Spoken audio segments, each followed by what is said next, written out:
On this episode of China Uncensored, China's new First Lady, upbeat, presentable, great closing act for student massacre. Hello, soon-to-be news knowers. This is China Uncensored, and I'm your host, Chris Chappell.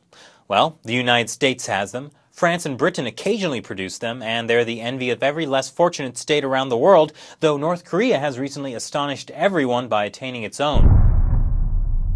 No, not nuclear weapons, glamorous First Ladies.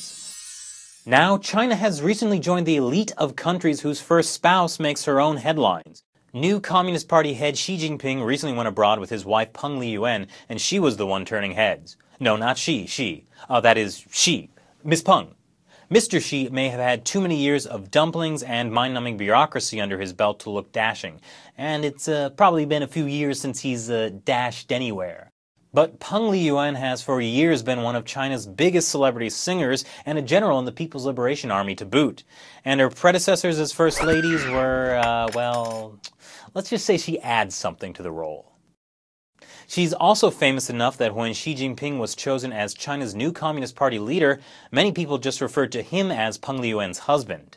You see, she's more famous than she, and she combined their fame so that she's even more famous, and moving on.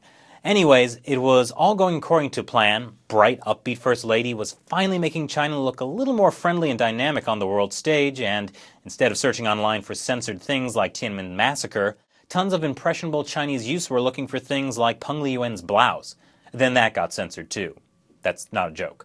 Anyways, the bright and shiny Kennedy-esque image that Xi and Peng project has now been overshadowed for some people by a recently revealed photo of Peng in full army gear singing to armed troops in Tiananmen Square.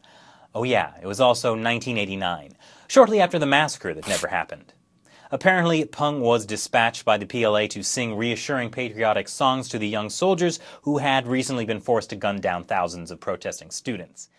Needless to say, she doesn't put this one on her resume. It's worth noting that she herself might have been targeted if she turned down the assignment. Even the official Communist Party leader of the time was thrown out for supporting the students too much. But anyway, while her husband talks about achieving the Chinese dream, and Peng smiles and promotes vegetable eating, like all good first ladies, it might be worth remembering that China is still a bit different from other countries in some important regards. On the outside, it may start looking like Kennedy's Camelot. Inside, it's still a little more like Stalin's Kremlin.